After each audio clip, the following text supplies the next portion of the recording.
Nah, Markus itu ketika menulis Injilnya itu juga kadang juga disebut sebagai Injil Petrus karena Markus itu menulis Injilnya berdasarkan kesaksian Petrus karena yang menjadi saksi mata ya Petrus. Maka di sini jelas dikatakan menyerahkan kepada kita secara tertulis apa yang telah diberitakan oleh Petrus. Nah, selain Markus, Lukas juga rekan Paulus mencatat dalam sebuah buku Injil yang diberitakan olehnya. Nah, setelah itu Yohanes murid Tuhan yang juga bersandar di dadanya menerbitkan Injil sendiri selama kediamannya di Efesus di Asia. Nah, jelas dari catatan Santo Irenaeus ini, Bapak Gereja Irenaeus ini, bahwa Paulus dan Petrus pergi ke Roma setelah dari Antioquia. Nah, jadi Santo Irenaeus ini juga sebagai Bapak Gereja yang pertama yang yang sistematis ya, mensistematikan teologi. Jadi melawan bidat-bidat kala itu juga. Bidat-bidat Gnostik itu tercatat di dalam ini Adversus Heresis ini, melawan bidat-bidat. Nah, selanjutnya di dalam buku 3, buku yang 3, bab 3, ayat 3, itu ada mata rantai juga di dalam gereja Roma. Ya. Ini jelas sekali dikatakan para rasul yang diberkati, kemudian setelah mendirikan dan membangun gereja, menyerahkan ke tangan Linus.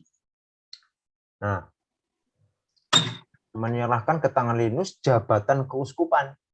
Nah, tentang Linus ini, Paulus menyebutkan dalam surat-surat kepada Timotius.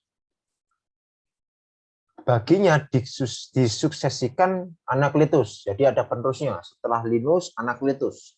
Dan setelah dia di tempat ketiga dari para rasul, Clement diberikan keuskupan. Nah, kemudian orang ini karena dia telah melihat para rasul yang diberkati dan telah berbicara dengan mereka, dapat dikatakan bahwa khotbah para rasul masih bergema di telinganya, dan tradisi mereka di depan mata. Dia juga tidak sendirian dalam hal ini, karena masih banyak yang tersisa yang telah menerima instruksi dari para rasul. Nah, terus selanjutnya sampai ke bawah, dari dokumen ini siapapun yang memilih untuk melakukannya dapat mengetahui bahwa dia, Bapa Tuhan kita Yesus Kristus, dikhotbahkan oleh gereja-gereja. Dan juga dapat memahami tradisi apostolik gereja. Karena surat ini berumur lebih tua daripada orang-orang ini. Maksudnya orang-orang ini siapa? Orang-orang ini para bidat. Karena Irenaeus ini menuliskan ditujukan kepada bidat-bidat. Karena kan, ya ini jelas. Dan yang sekarang menyebarkan kepalsuan. Jadi bidat-bidat ini menyebarkan apa? Menyebarkan kepalsuan. Dan yang memunculkan Tuhan lain di luar pencipta dan pencipta semua hal yang ada. Jadi Irenaeus ini mendata, maksudnya Irenaeus ini mendata apa? Mendata ya. Kami ini punya mata rantai, punya penerus dari Petrus, Linus, Anakletus, kemudian Clement, dan selanjutnya. Jadi jelas kamu dari jalur mana. Nah, jadi kisahnya cerita yang Irenaeus menghadapi bidat-bidat Gnostik ini ceritanya begitu. Jadi bidat Gnostik ini mengajarkan Injil lain selain Injil yang diberitakan oleh para rasul. Nah, maka Irenaeus hendak melawannya dengan apa? Dengan kewibawaan tradisi apostolik ini, jalur mata rantai ini. Nah, setelah siapa namanya tadi, Clement itu ada. Untuk Clement ini ada diteruskan oleh siapa? Evaristus. Alexander mengikuti Evaristus. Kemudian keenam dari para rasul ada Sixtus diangkat. Setelah dia ada Telesphorus. Nah, Telesphorus inilah yang Bapak Gereja Telesphorus ini yang di dalam tulisannya mengadakan ibadah Natal. Nah, Telesphorus ini yang mati syahid dengan gemilang, lalu Hyginus, setelah dia ada Pius, kemudian ada lagi mengejarnya Anicetus, Soter setelah Anicetus, kemudian Eleutherius sekarang di tempat ke-12 dari para rasul, memegang warisan keuskupan. Dalam urutan ini dan dengan suksesi ini, tradisi gereja dari para rasul dan pemberitaan kebenaran telah turun kepada kita. Dan ini adalah bukti, dan ini adalah bukti yang paling berlimpah bahwa ada satu dan iman yang menghidupkan yang sama, yang telah dipelihara di dalam gereja dari para rasul sampai sekarang dan diturunkan dalam kebenaran. Jelas kan? Nah, ini apa ada dalam Alkitab? Ayo coba. Saudara-saudara cek di dalam Alkitab. Enggak ada. Tapi kalau ada kejanggalan, mungkin ada dari teman-teman ada kejanggalan dari nama Linus. Di nama Linus ini juga ada dalam Alkitab sebetulnya. Tapi kan kita nggak tahu. Kalau baca di dalam Alkitab, Linus ini siapa, Pak? Clement ini siapa? Itu dijelaskan di dalam tradisi yang tertulis di luar Alkitab. Nah, penerus rasul ini dapat dilacak sampai sekarang. Nah, selanjutnya. Nah, ini barusan saya mengatakan yang di awal kalimat tadi menyerahkan ke tangan Linus jabatan keuskupan. Tentang Linus ini Paulus menyebutkan dalam surat-surat kepada Timotius. Saudara-saudara bisa cek sendiri di dalam 2 Timotius pasal 4 ayat yang ke-21. Salam dari Ebulus dan Pudes dan Linus, gitu, dan Claudia dan dari semua saudara. Jelas, bisa dilacak, bisa dicek ya. Jadi meruntuhkan apa tulisan-tulisan yang seperti tradisi suci di dalam gereja itu meruntuhkan opini ketakabsaan dokumen di luar Alkitab. Jadi ada orang-orang yang mengatakan ya menciptakan opini bahwa di luar Alkitab tidak sah, Pak. Yang penting Alkitab, Pak. Ya betul, yang Alkitab memang memang menjadi dasar ya untuk apa? Untuk kita lebih mengerti tentang pemberitaan apa? Pemberitaan siapa maksudnya? Pemberitaan Sang Firman menjadi manusia. Tetapi selain daripada itu ya ada dokumen-dokumen yang di luar gereja. Ya di luar Alkitab, maaf. Maksud saya di luar Alkitab. Nah, jadi meruntuhkan opini masyarakat yang memiliki pola pikir yang di luar Alkitab tidak sah gitu. Nah, selanjutnya. Ini kalau kita melihat kematian Rasul Petrus ya. Rasul Petrus itu meninggal di Roma. Dengan cara apa? Dengan cara disalibkan dengan kepala di bawah karena dia merasa tidak layak untuk disalibkan sama dengan gurunya karena Petrus ini kan juga pernah melakukan kesalahan. Ya, selain dari menyangkal Tuhan Yesus, tapi juga dia pernah pergi meninggalkan Roma, ya kan? Pergi meninggalkan Roma karena tidak dia tidak kuat dengan penganiayaan di Roma waktu itu. Dia tidak tahan dengan itu, maka dia hendak kembali ke kota Yerusalem, ke rumah asalnya. Tetapi ketika dalam perjalanannya dari Roma ke Yerusalem, maka dia bertemu dengan Tuhan Yesus, ditampaki oleh Yesus Kristus.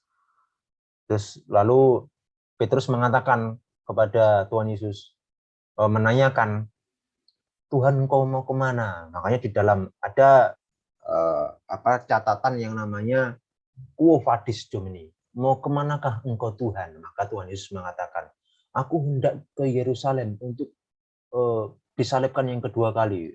Jadi sindiran. Jadi perkataan Tuhan Yesus itu sindiran kepada Petrus. Ya kan? Aku hendak menyalibkan yang kedua kali ya, karena akhirnya Petrus merasa ya dia kembali lagi ke Roma, maka dia meninggal di Roma dengan cara apa? Dengan cara kepala di bawah. Jelas di sini dikatakan dalam Historia Ecclesiastical buku 3. Petrus telah berkhotbah di Pontus, Galatia, Bitinia, Kapadokia, dan Asia kepada orang-orang Yahudi yang tersebar. Dan akhirnya setelah datang ke Roma, dia disalibkan dengan kepala di bawah. Karena dia telah meminta agar dia menderita dengan cara ini. Nah, jadi salib di bawah itu, gambar salib di bawah itu bukan antikris. Dulu saya ini pernah memiliki pikiran kayak begitu, saudara-saudara. Bahwa enggak tahu ya. Ya kita harus jujur juga bahwa ada kalangan-kalangan Kristen yang masih memiliki dendam kesumat. Artinya apa? Asal bukan Katolik, gitu kan? Pokoknya bukan Katolik, asal bukan Katolik aja lah. Nah, karena mungkin sering saudara-saudara ini sering mendengungkan opini-opini orang-orang yang bahwa salib di bawah itu antikris. Ya enggak tahu itu dari mana sebetulnya ya. Tetapi kalau kita kembali kepada dokumen sejarah awal, gereja-gereja awal, gereja purba abad-abad awal, ya sebetulnya bukan antikris, bukan itu. Keliru kalau kita mengatakan salib di bawah itu antikris, tidak.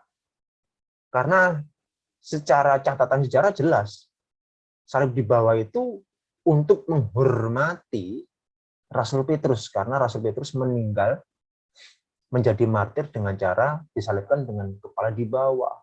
Maka dari itu ya saudara kita umat Katolik ya, saya menghormati betul itu saudara kita umat Katolik. Saya tidak memusuhi saudara-saudara kita yang Katolik, tidak. Tapi saya jujur dulu saya memusuhi. Tapi setelah saya belajar lebih banyak, ternyata apa yang saya tanamkan di dalam diri saya itu salah besar, saudara-saudara. Betul ini saya harus minta maaf ini kepada saudara-saudara saya Katolik. Saya dulu menganggap Katolik itu antikris. Serius, ini betul sekali. Tapi setelah saya belajar kembali untuk menggali kekristenan yang begitu luas ini, maka ternyata ada harta karun yang begitu indah ya di dalam kekristenan. Begitu luas sekali. Kita memiliki harta karun yang kaya ya. Nah, salah satunya ini kepala salib dengan bentuknya berbeda ya dengan salib Yesus ke bawah. Gitu. Ya, selanjutnya itu tadi perkembangan perjalanan para rasul dari Yerusalem. Yerusalem ada Rasul Yakobus, yang kemudian Antioquia ada Rasul Petrus, diteruskan oleh Ignatius, Evodius, kemudian Ignatius. Nah, sekarang Alexandria. Nah, Pak, Alexandria dari mana? Kok tiba-tiba Alexandria ini? Menurut catatan Hieronymus dalam De Viris lagi, ini tadi saya kutip ya, banyak dokumen-dokumen sebetulnya, tidak hanya ini, tapi ada dokumen-dokumen yang lain. Nah, di sini juga dikatakan, jadi dia mencatat bahwa dia melihat dilakukan di Alexandria, di bawah Markus yang terpelajar. Dia meninggal pada tahun ke-8 Nero dan dimakamkan di Alexandria. Ananius menggantikannya. Menggantikan siapa? Menggantikan Markus. Jadi setelah Markus ini menulis Injil di Roma, dia ke Alexandria untuk memberitakan Injil. Nah, Rasul Markus ini punya pengganti yang namanya Ananius ini. Jelas kan? Nah, maka ada juga di dalam Historia Ecclesiastica. Ketika Nero berada di tahun ke-8 pemerintahannya, Ananius menggantikan Markus penginjil dalam administrasi di wilayah Alexandria. Jelas ya, di gereja Alexandria ada. Dari mana, Pak? Ya ini jawabannya dari Rasul Markus. Nah, kalau saudara-saudara mengenal yang namanya gereja di Alexandria, ya sekarang ini saudara bisa akses ya. Saat ini menjadi apa? Menjadi gereja Ortodoks Koptik. Jadi Markus menyebarkan Injil ke Alexandria itu. Jadi gereja Ortodoks Koptik ini merupakan hasil dari penginjilan Rasul Markus ya. Itu adalah salah satu gambar, salah satu dari gereja Ortodoks Koptik di Alexandria. Nah, selanjutnya tadi adalah Alexandria, kemudian para rasul itu juga menyebar ya, selain dari Rasul Petrus kan juga ada 12 rasul. Ya, Matius ada di Ethiopia, meninggal di Ethiopia. Sekarang ada juga gereja Ethiopia. Nah, kemudian ada Rasul Andreas. Nah, Rasul Andreas ini kemana? Ke Bizantium, ke Turki sekarang. Nah, menurut catatan Hippolytus dari Roma, dalam Pseudo Hippolytus, Hippolytus mengatakan, Andreas berkhotbah kepada orang Skit dan Trakia dan disalibkan digantung di pohon zaitun di Patra, sebuah kota di Asia, dan di sana juga dia duduk-dudukan. Ini saya lupa ya untuk menampilkan apa namanya gambarnya Rasul Andreas ya, karena Rasul Andreas ini juga menjadi martir dengan cara disalibkan, tetapi tidak seperti Tuhan Yesus maupun Rasul Petrus, tetapi dengan huruf X. Kalau mungkin beberapa saudara pernah mengetahui informasi ini, tapi yang belum tahu ini saya beritahu bahwa Rasul Andreas itu meninggal dengan cara disalib dengan huruf X. Bisa saudara bisa lacak di internet juga. Nah, gereja Bizantium Konstantinopel itu juga merupakan mata rantai dari Rasul Andreas. Nah, jadi tadi ada berapa pemimpin ya, kepemimpinan gereja. Yerusalem, Antioquia, Roma, Alexandria, kemudian di Konstantinopel, Turki. Sekarang ini adalah gambar dari Hagia Sophia. Dulu ini adalah gereja, saudara-saudara. Bentuknya kayak kubah, Pak, kayak masjid. Ya enggak, justru masjid ini niru gereja.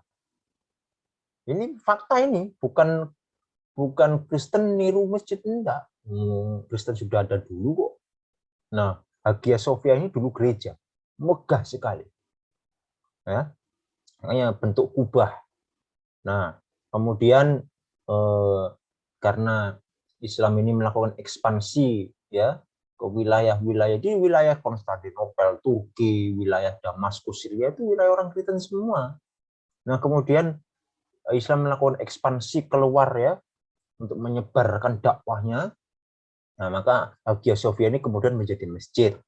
Nah, setelah menjadi masjid oleh dunia PBB akhirnya dijadikan museum.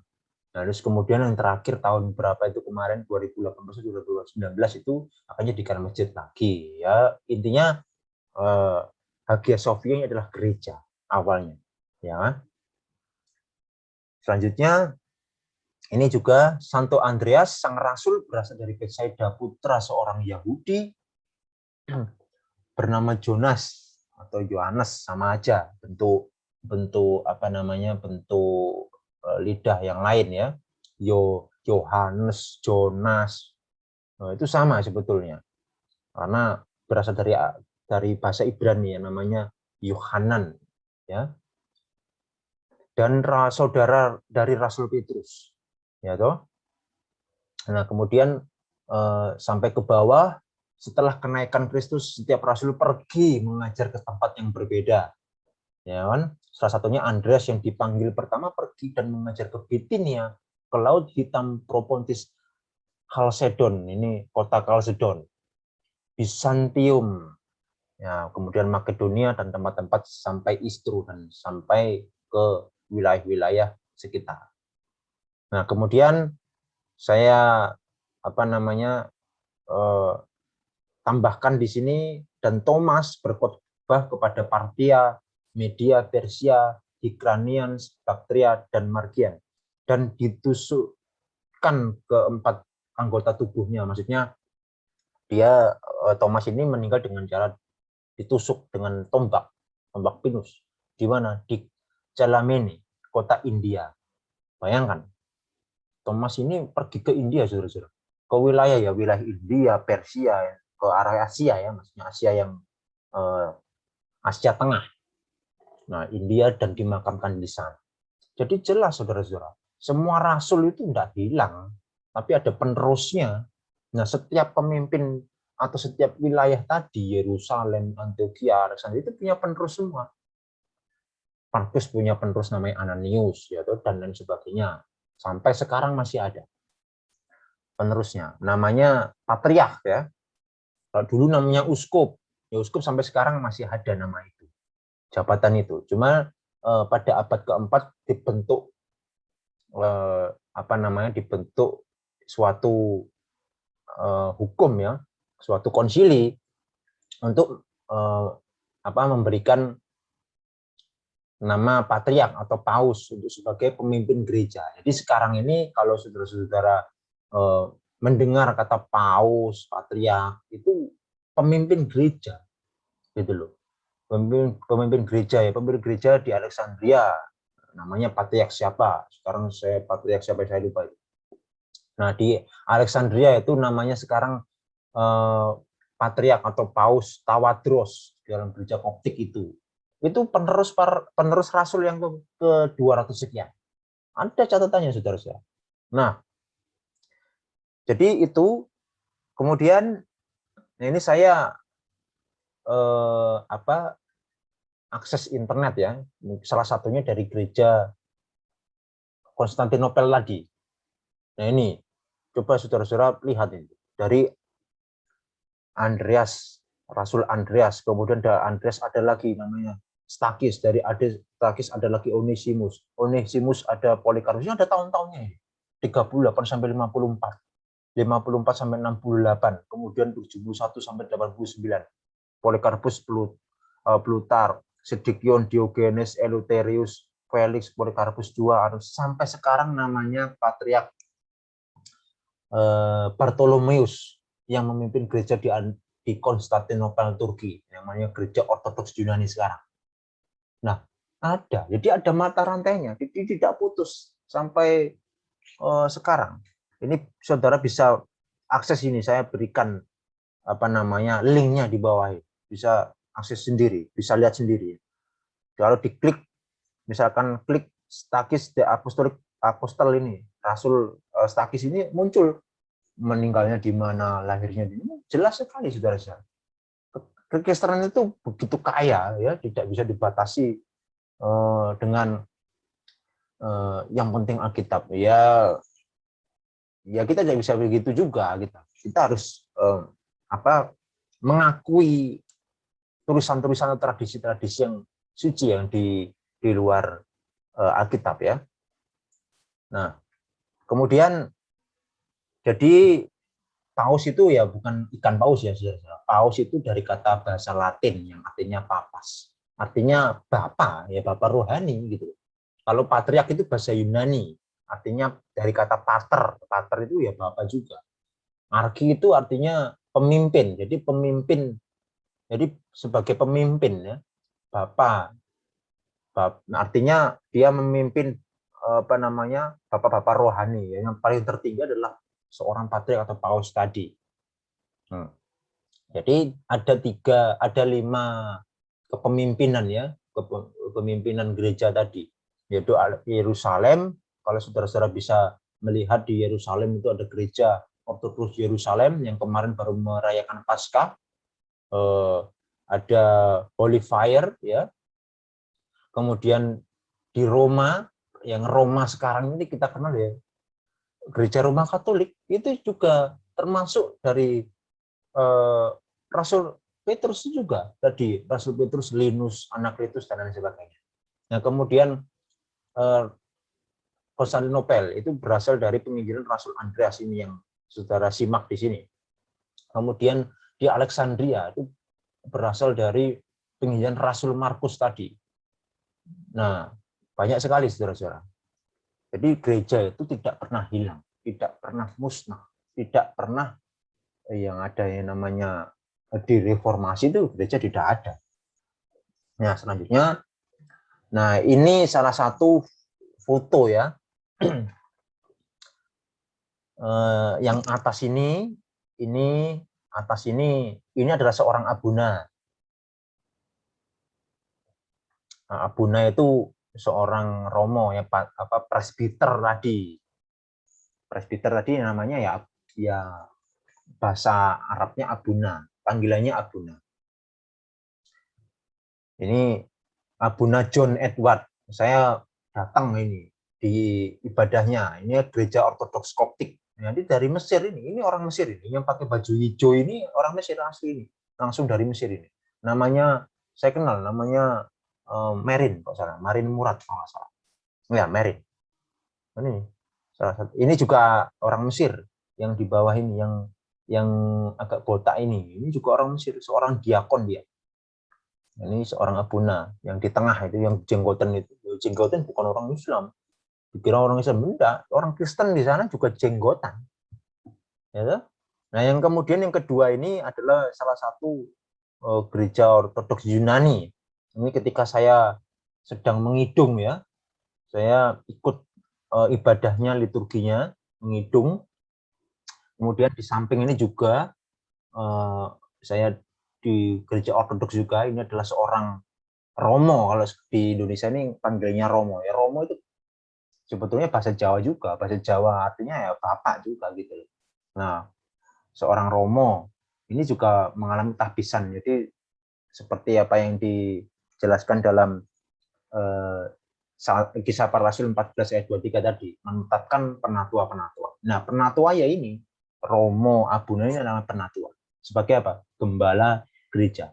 Jadi saudara ini dapat mengunjungi gereja-gereja Timur Ortodoks di kota-kota terdekat. Atau gereja Timur ya. Di Salatiga itu juga ada. Di Salatiga itu gereja Ortodoks Yunani. Ya kan? Di Jakarta, di Indonesia ini juga sudah banyak gereja-gereja Ortodoks ya. Koptik di Surabaya aja, ini waktu saya di Surabaya. Ini di Surabaya semua ini. Nah, itu perkembangan gereja, saudara. Jadi 5 kepemimpinan tadi masih ada sampai hari ini. Tapi untuk gereja Yerusalem, ya, saya memberikan sedikit informasi karena di Yerusalem itu tadi saya menyebutkan Yerusalem sebagai pusat pusat gereja ya sebelum tahun 70. Nah, tetapi setelah tahun 70 Yerusalem menjadi